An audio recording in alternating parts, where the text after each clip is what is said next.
folks. Welcome to another Triple T Thursday. For those just joining us, that's tools, tips, and talk, where we'll discuss info for the knife maker. In today's episode, we're going to do some viewer Q&A. I've had viewers send in some questions. We're going to try to answer them here in this episode.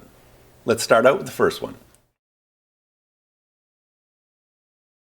Before we get started, YouTube did a little change where they're now showing the user ID instead of the user display name in the comments, which is a bit weird and annoying because now I can't see actual names, which I could before. So I'll try to deal with it, but if I don't know your name, it's because it's not in your username. So the first one is a two-parter. They're both about forges, so I merged them together. Thank you for all your informative videos. Would you recommend buying or building your first forge? Pros and cons of both, and what setup or design for them. And then Kimberly had a follow-up question, maybe a video for the first-time forge buyers, show how to safely set up the area around it and for fire safety reasons. So there's some different schools of thought here. The buy versus build. So if you're going to buy a forge, the good thing is that you can get one quickly and very cheaply. Amazon has a whole bunch of really cheap forges under $200. I know the Volcano forge, there's a couple others. There's a few I'm not a fan of, like the Hell's forge, and I think there's a couple that are identical. The burners are just too far apart, so you get a cold spot in the middle. I think the Volcano forges are pretty much a good one. I'll put a link down in the description, and you can go check those out if you want to get one. The great thing is they're cheap. The downside is they're cheap. They're not going to last that long. They're very thin steel around the outside. They'll get you by. Some people use them for years. On the build side of things, a couple things that people don't consider is when you build a forge, it'll be less scary because you built it. You figured out all of the pieces of a forge, so you know how it works, or you will know how it works by the time you're done. You're also going to learn some other skills by building it. Maybe you don't know how to weld. You're going to need to learn how to weld in order to make a forge, that kind of thing. When I built my first forge, I didn't know how to weld. So I taught myself how to weld first, then built the forge. So it's going to add some skills to your repertoire as well. Obviously, the forge you build probably is going to be better than one you buy, and then you can put some other things into it. You can consider whether you want a forced air burner versus a venturi burner. A venturi is the one where it sucks air into the burner instead of you having to have a fan that blows air into the forge. And you may think that's better, but it's actually not. You're better off having a forced air burner. It gives you way more control in your forge. I have a full video on making a forced air burner forge, and I'll put a link up here in the corner if you want to go check that out. Some things to consider about forging. The first thing is placement, what I'll call the triangle. Your forge, your anvil or anvil-shaped object, where those are in relation, and then two other things like maybe you have a press, or maybe you have a leg vise, or eventually you'll have those things. You want all of those kind of equidistant from each other in a triangle. You don't want to be running across the forge or across your shop with a hot piece of steel in order to get to the press or to your leg vise from the forge. You want all those in an area that's all close together. Placement. So inside of my shop, some people put their forge and they roll it out outside, so it's outside their shop, which is great because then you have less heat inside your shop. I don't do that just because I have neighbors and I don't really want my forge outside. So if you're going to have your forge inside, one thing you need to take into consideration is sprinklers. I have sprinklers in my garage. So I had to check the rating on those sprinklers and make sure that they were rated high enough. And I called my buddy Jared at Echo Blades, who happens to be a sprinkler expert, and he looked, and my sprinklers are rated for 200 degrees Fahrenheit. So that's fine. If it's 200 degrees in here, I have other problems. So check your sprinkler ratings. If you're in the US, I believe the green stem on your sprinkler, if it's green, it's 200 degrees. And if it's, I forget the other colors. But don't take my word for it. Go check it out and make sure your sprinklers are rated for that. The last thing you want is your sprinklers going off in your shop. Next is fire extinguishers. Obviously, have fire extinguishers, at least one in your shop, preferably one on every wall. I have one in every corner of my shop. So have fire extinguishers around and available, and check them frequently. And then, of course, there's your personal protective equipment, glasses. You should always be wearing glasses, safety glasses, when you're forging. You never know when you hit a piece of steel, scale, or even a piece of that steel is going to fly off and go into your eye. So you should always be wearing glasses. If you're going to be picking up things that are potentially hot, obviously gloves are a good idea. I don't wear a glove in my hammer hand just because it gives you less control, and typically you'll get blisters and things like that. But in your tong hand, it's a good idea to have gloves. Another thing about forges that you should be aware of, there's a thing called tube ignition, which is where if your burner gets too hot, you'll actually get ignition inside of the tube. Inherently, it's not dangerous, but it will freak you out, especially in something like a ribbon burner, where if the ribbon burner gets too hot, the steel inside the ribbon burner, if it starts to glow red, then that propane will ignite before it gets into the forge. It'll be igniting in the burner. In my forge, that creates a really loud pop, like a firecracker, and scares the crap out of you. So keep an eye on it. Make sure that you have your settings right and enough gas flow to make sure that it's not igniting in the tube. In a Venturi burner, you'll hear like a whooshing sound, and you usually have to go and adjust the air and make sure it's working properly. Our next question is from Colton. Tips and advice for beginners, how to set up a shop, where, how to get equipment, perhaps some smaller beginner projects to learn different techniques. So this depends on, are you going to be forging or are you going to be doing stock removal? If you're going to be forging, then here's my tool suggestion. Get a forge, get an anvil or an anvil-shaped object, and we'll get into that. Get some tongs and hammers, and then practice. Go make leaves, make fire pokers, make hearts, make hooks. Practice your hammer work and your hammer strikes before you decide you're going to make a knife. I know it's tempting. People watch Forge and Fire. They want to jump right to knife making. Learn hammer control first if you're going to be forging. As far as an anvil, should you go out and buy a brand new anvil? Anvils are crazy expensive, especially here in California, where they can be up to $7, $8 a pound. So start with a smaller anvil, maybe a 70-pound anvil. You can pick those up for $350. Or if you can find something that is just a big chunk of steel, weight is important. When you're starting out, weight is more important than is it in an anvil shape. Okay, the anvil shape is not that important. It being a bigger hunk of steel. If you can find a 200-pound hunk of steel, that is way better than a perfectly shaped 70-pound anvil. So go for weight over that. If you're going to be doing stock removals, you don't want to get into the forging, then obviously you want to get into purchasing a grinder first. A grinder, a portaband. You need to be able to cut your steel shape. So a grinder, a portaband, a drill press. And those are also the tools I recommend right after the forging tools you also move into. And then we get into, what kind of grinder do you buy? Do you start with a 1x30? I think starting with a 1x30, you're guaranteed you're going to be replacing that grinder if you progress in this hobby. So if you're really on a budget, but you really want to get started and making a knife, okay, maybe you start with a 1x30.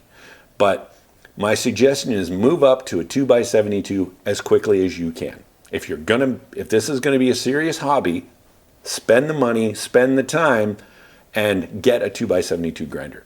There's just attachments. It will just change your life having a 2x72 grinder. You can pick up a 2x72 grinder from housemade.us, the Revolution grinder, full kit, goes horizontal, basically does everything that my grinder does for $1,200. All in. So you might as well do that instead of spending something like $700 or $800 on a 2x48. That's a waste of time, in my opinion. Go get a 2x72. You can also get, I have a Broadbeck grinder, excellent grinder. A Marabraid makes an excellent grinder. So those are all good options. So consider those. But if you can make it yourself, the Revolution is an excellent grinder. After those tools, of course, you can progress to things like hydraulic presses and heat treating ovens and mills and lathes. And that's generally what I did. As I started with the tools that I just listed. I started on the forging and then went through that, and then actually built my first grinder and went through that progression. I built my hydraulic press. So you'll end up building a few of the tools, and that's why I think it's important to learn how to weld and get a welder. So getting a welder should be in there as well. Next question. How does it feel to bang the hot metal with a hammer? Well, it feels great. It's very therapeutic. And, if you want to get your frustrations out, go down to the shop, heat up some metal, and start hitting it with a hammer. It's not a coincidence. There's a lot of people in this craft that are in recovery, whether it's from substances or PTSD or other ailments, because it does relieve stress. So forging is something about it. Definitely gives you a feeling of satisfaction. There's nothing like moving steel to your will. Well, folks, for a knife maker, this is like Christmas morning. My shipment just came in from Maritime Knife Supply for all my steel. Lawrence did an amazing job of packaging this, and 5 days ago, this was in Canada, and I live in California, and it is here. So shipping is incredible. So that's what 100 feet of steel looks like. Thanks, Lawrence. Next question from Paul Norman. What are the benefits of using a press instead of a power hammer? I'm going to modify your question a little bit and say, what are the benefits of each, a power hammer and a press? Because I don't think it's one versus the other. They both have their uses, and most extensive shops or big shops will have both. So let's start with the press. Presses are really good at like setting welds when you're doing Damascus or moving large chunks of steel and manipulating large pieces of steel. Okay, they're not something you forge with. And let me explain what I mean. You can't forge a knife with a press. If press isn't really good at really thin stock. Once you get a piece of thin stock and you press it, you lose a lot of power when the steel is really thin. It's not something, you don't have the finesse with a press. As opposed to a power hammer is great at forging. You can forge a knife with a power hammer. Rick did it for me at his shop. My buddy Rick, I should explain. My buddy Rick Hall, I was at his shop a couple of weeks ago.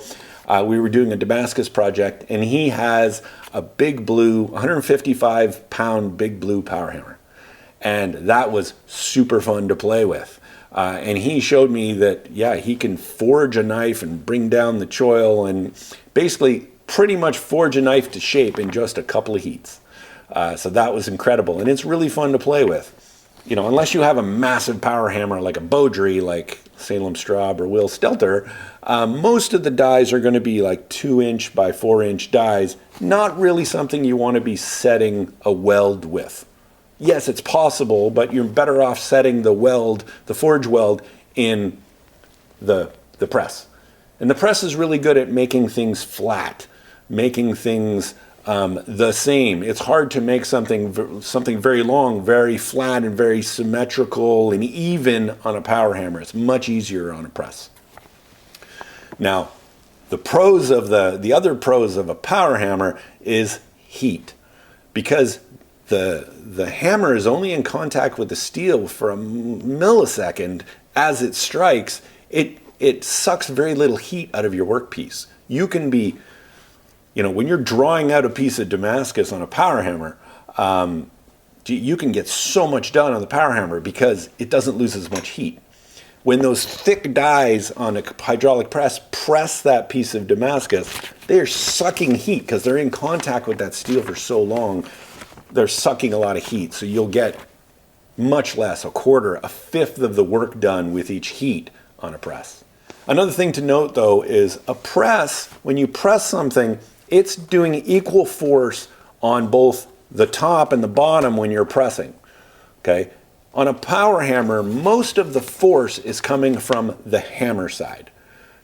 You're not really moving the side that's against the anvil. So the side that you're hitting with the hammer is moving. So you do need to make sure you're flipping your work over and hitting it an even number of times on each side if you're drawing something out. Whereas a press applies equal force on both sides. Lastly, power hammers are loud. You need to wear earplugs around most of them. Most of them you need to put a 4-foot piece of concrete underneath them because they will crack your foundation. Because there's a lot of weight coming up and down quite frequently with those power hammers. As opposed to a press, I live in a neighborhood, there's no way I could have a power hammer, but I can have a press. It's not quite as loud and certainly does not have the impact force that people hear all around you. So that's why a lot of people opt for a press because of noise reasons. If I had a choice, I would certainly have both. Next question is from A Storm of Wrenches, and it's on discussing safety and first aid. So not a glamorous topic, but I will cover it. Obviously, use your personal protective equipment, your PPEs. Always be wearing glasses in the shop, safety glasses, because anything can fly up and hit you in the eye. You obviously don't want that. I wear one of these guys whenever I'm grinding. Grinding metal, grinding wood, especially things like metal, G10, and carbon fiber. You definitely want that so you're not breathing in that stuff. I also mentioned fire extinguishers. Have a bunch of fire extinguishers around. An eye wash station. I have actually have a sink here in the shop, so if I need an eye wash station, I can run to the sink and use that. But that's always good in case you get some kind of chemical, ferric in your eye, something like that. No gloves around rotating equipment. I see a lot of comments about, oh, I can't believe you're not wearing gloves. They're obviously not machinist. You should never be wearing gloves around anything that spins because they will pull your hand in and rip your fingers off. And you just don't, it's not a good idea to wear gloves around a grinder anyway, because then you can't feel the heat on your workpiece and figure how much you're heating it up, because you don't typically want to overheat your piece. And certainly around lathes and mills, you never want to wear gloves. The last one, which I'm guilty of, is rings. Around mills and lathes especially, you're not supposed to be wearing wedding rings. So that's one I'm guilty of, and I've been pegged in comments a few times, so I need to get better at removing my ring. I'm not worried around the grinder. It's not going to pull my ring off. It'll rip the belt before that happens, or pull my finger off. But around the mill and the lathe especially. So the next question, if you've watched the channel for any amount of time or read through the comments, this is one that can set me off. Not this question, but the topic, and I'll get into it. The origins of Damascus steel forging, and is the current method the original method? So Damascus steel obviously the term comes from the city Damascus in Syria, which was well known for its sword making. The method of making that steel actually didn't originate in Syria or around that area. It actually originated in India. So the recipe for Wootz steel, as we know it, came from India, and it was brought over there because that's where a lot of the swords were made. What Wootz steel is you take a crucible and you add a bunch of steel, I guess it's all mostly steel alloys, ferrous alloys into that crucible. You put it in a little foundry, you heat it up, and it will melt all those alloys together, and in the end you'll get this ingot that comes out that you can then forge into a knife, a sword, whatever you want to make. and you get this watery pattern in the steel. And it was known for its strength and beauty, mostly because it was burning out a lot of the impurities. And I won't get into impurities in steel and tamahagane and all that other stuff. But it was known for good steel. Was it, mystical steel? No. Is it better than the base steel that they used? No. Even in today's Damascus, people ask me all the time, well, is Damascus anything but pretty? Well, Damascus is never stronger than the base steels used to construct it. Okay, it can be as strong if the forge welds are really good. So, some myths. Is Damascus the original Damascus? It's lost to time. It's not lost to time. Okay, we know how to make it. We know how it was made. People make it all the time.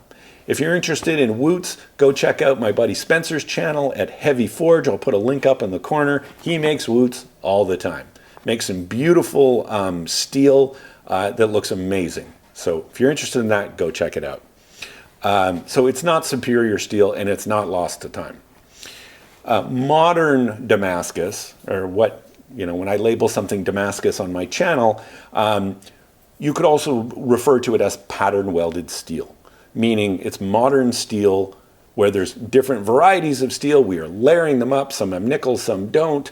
So they etch differently, and then we manipulate that pattern, that steel, to get different patterns. We bladesmiths refer to Damascus as a de facto term for any kind of patterned steel. Okay. Yes, we know woots is the old stuff. If I wanted to refer to traditional Damascus specifically, I would say woots. There's no need to correct me in comments, or correcting a bladesmith on this is kind of pretentious. No bladesmith would ever correct another bladesmith and say, you can't call that Damascus. That's pattern welded steel. Okay, master smiths, journeyman smiths like myself, we would never correct each other. So don't be that guy that feels like you need to, defend history and correct us. Okay, we know the difference. Deal with it. Next question is from John. Which knife was your favorite project to work on? My typical answer to this is my favorite project was the last project that I did. That's usually most knife makers' response, because every knife should get better, so the last one is always the favorite.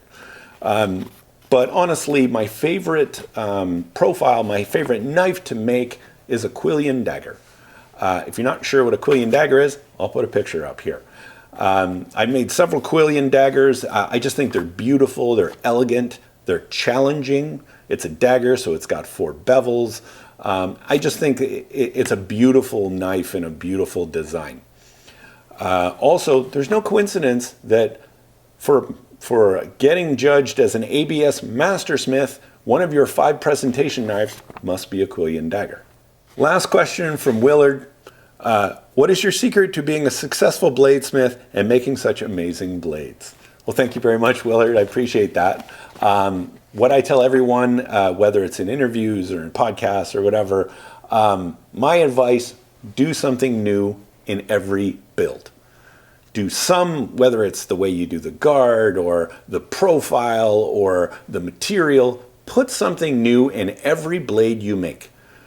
If you don't get it perfect on this one, you'll get that technique perfect on the next one. So you'll always be learning and always be pushing yourself. Thanks, folks. This ends this episode. Thanks for watching. I'll see you on the next one.